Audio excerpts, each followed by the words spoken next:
நாங்க பகுத்தறிவு அற்றவர்கள் நீங்க முடிவு பண்ணிட்டீங்க. நீங்க பகுத்தறிவு தான் உங்களுடைய லட்சியம்னு சொல்லக்கூடியவங்கள்ட்ட நாங்க பகுத்தறிவு இல்லாம இருக்கிறீங்கன்னு கேட்டா நீங்க என்ன செய்யணும்? ஆமாங்க, நல்ல வழிக்கு மல்லி சொல்றீங்க. நாங்க இதெல்லாம் கௌரவக்குறைய கிடையாது. சில விஷயங்களை பாரம்பரியமா செய்யறது நமக்கு விளங்காது.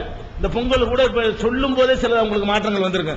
ஆமா, இது சரியில்லாம இருக்குதே, நமக்கு யோசனை அப்படிலாம் வரலாம். அப்படித்தான் ஒரு மனிதன் நேர்மையா இருக்கிறவங்க நடக்கணும்னு நாங்க எதிர்பார்க்கிறோம். அதனால இது கௌரவ பிரச்சனையே இதுல கிடையாது. விளங்குதா? இதுல என்ன பிரச்சனை? பெரியாரையும் தனியாத்துக்கு வச்சிருங்க, மத்த எல்லாத்தையும் வச்சிருங்க. இந்த செய்தியில என்ன உண்மைன்னு பாருங்க.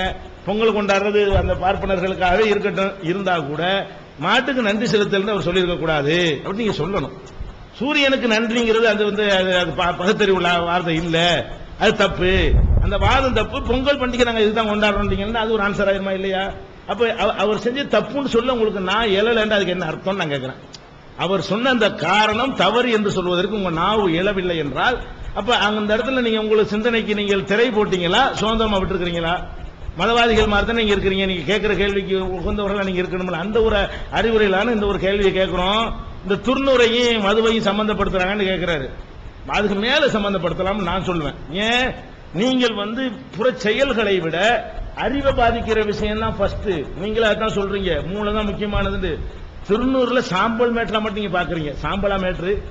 சாம்பல் அள்ளி பூசிக்கிறாங்கிறது மேட்டரா? அதுக்கு பின்னாடி உள்ள நம்பிக்கை மேட்டரா? அதுக்கு பின்னாடி உள்ள நம்பிக்கை மேட்ரு. அந்த நம்பிக்கைக்கு அக்செப்ட் பண்ணுவது மதுபானத்தை விட கேடுங்கிற நாங்க. அது மூட நம்பிக்கையின் சின்னம், மூட நம்பிக்கையின் அடையாளம். அப்ப மூட நம்பிக்கையின் அறிவின் மீது விழக்கூடிய ஒரு பெரிய திரை, மதுவினால் ஏற்படுற திரையை விட ஒரு பெரிய திரை. என்ன செய்யணும்? முடியாது. நான் என்ன கொள்கை உனக்கு தெரியாதாடா? இதுக்கு தானடா காலமெல்லாம் செத்துக்கிட்டு இருக்கிறேன், யார்கிட்ட கொண்டாந்து தர்றேன்னு கேட்கணுமா இல்லையா? அதான் நாங்க எதிர்பார்க்கிறோம். அதனால மதுபானத்துக்கும் இதை நீங்க வேறுபடுத்தணும் சொல்றது, அது வேற மெட்டீரியல், இது வேற மெட்டீரியல் பேசக்கூடாது. அது நாங்க எந்த அடிப்படையில் பார்க்கறோம்னா, நம்முடைய பகுத்தறிவை இது பாதிக்குதா இல்லையா? இந்த செயல் இந்த சும்மா சாம்பல் தான் தந்தான். நீங்க எப்ப இந்த வார்த்தை சொல்லலாம், கொஞ்சம் சாம்பல் இருக்கு பூசிக்கிறீங்கன்னு சொல்லும்போது சாம்பல் தானே பூசிக்கிறா, நாங்க அந்த கேள்வி கேட்க மாட்டோம். அவன் சொல்லி தர்றதை என்ன? துருநூறுனா என்ன? இதுல பயங்கரமான மேட்டர்லாம் இருக்குன்னு சொல்லி தர்றான் உங்கள்கிட்ட. அதனால அர்த்தமே, அந்த அர்த்தத்தையும் சேர்த்து தான் ஏத்துக்கிறீங்க நீங்க. அதுக்கு தான் நீங்க பூசுனீங்க. சும்மா ஒருத்தன் சாம்பலை பூசிக்கன்னு சொன்னா பூசிருப்பாரா? நானே கேட்கிறேன். சும்மா பெரியாட்ட இந்த சாம்பலை கொஞ்சம் மூஞ்சில பூசிக்கிறேன்னா பூசுவாரா?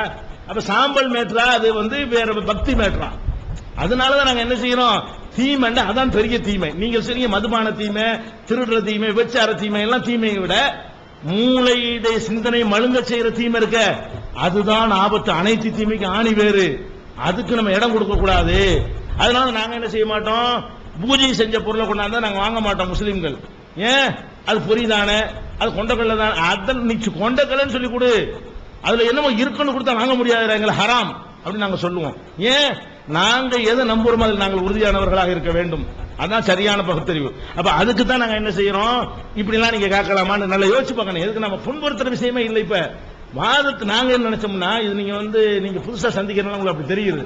நாங்க எங்க மக்கள் இதில் வாதம் பண்ணும்போது பயங்கரமா இருக்கும், காரசாரமா இருக்கும், மாதிரிலாம் பேசிக்கிறோம். அது கடைசியில் கை கொடுத்துட்டு போயிட்டு இருப்போம். அது ஒரு விஷயம். ஆர்குமெண்ட்ங்கிற லெவல்ல அது திட்டுறது இல்ல, வாதத்துல மட்டும்தான் கூடுதலா இருப்போமே தவிர மற்ற இறங்க வேண்டியது அப்படி இறங்கிடுவோம். வாதங்கள் எடுத்து வைக்கும் போது பாயிண்ட் வெயிட்டா இருந்தா கொஞ்சம் வலிமையா சொல்லுவோம், பாயிண்ட் வெயிட் கம்மியா இருந்தா அதுக்கு தகுந்த மாதிரி சொல்லுவோம். கேள்வியுடைய தரத்தை பொறுத்து தான் அந்த வேகம் குறைவு வருமே தவிர, நீங்கள பெரியார் தானே சொன்னீங்க, நீங்க சொல்லிட்டே நாங்க சொல்றோம்.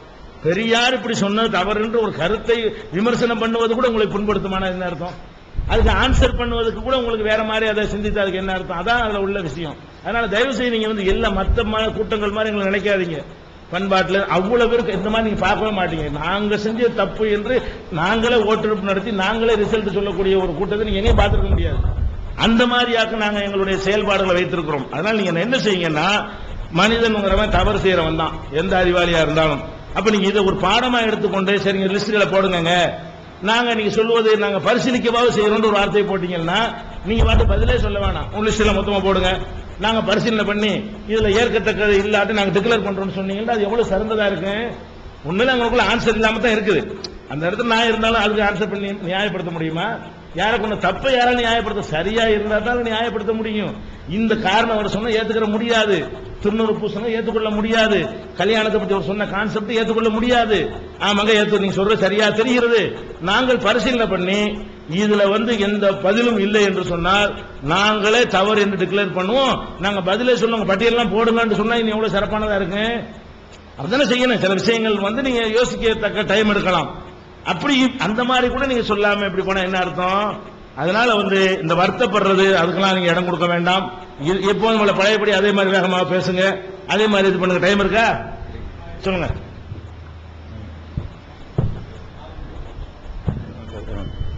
ஒழுங்கா பேசுங்க. அஸ்ஸலாமு அலைக்கும். மனிதன் என்பவன் அறிவும் உணர்வும் கலந்தவன். சில நேரங்கள்ல அறிவு மனையும் உணர்வு மேலோங்கும். அந்த மாதிரிதான் எனக்கும் ஆயிடுச்சு.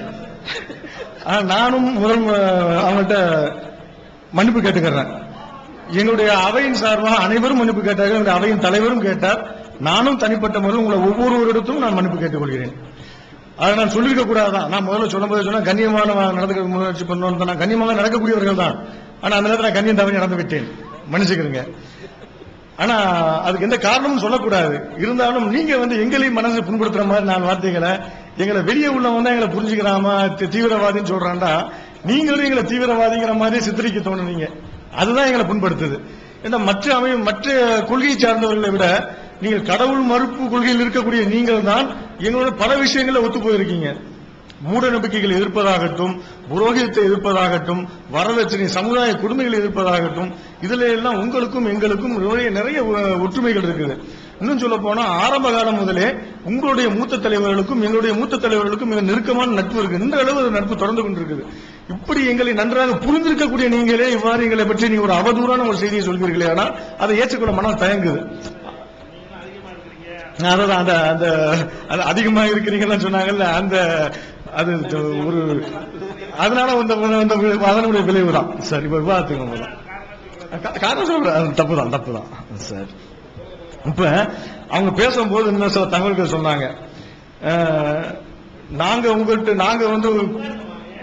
சில வாதங்கள் எடுத்து வைக்கும் போது உங்களிடத்தில் உள்ள சில மூட நம்பிக்கைகளே நாங்கள் உங்களிடத்தில் சுட்டி காட்டினோம். நாங்கள் எங்களிடத்தில் உள்ள சில மூட நம்பிக்கைகளை நீங்கள் சுட்டி காட்டுகிறீர்கள். சலசல பண்ணாதீங்க. நீங்களாம் மத்தவங்க சைலண்டா இருங்க.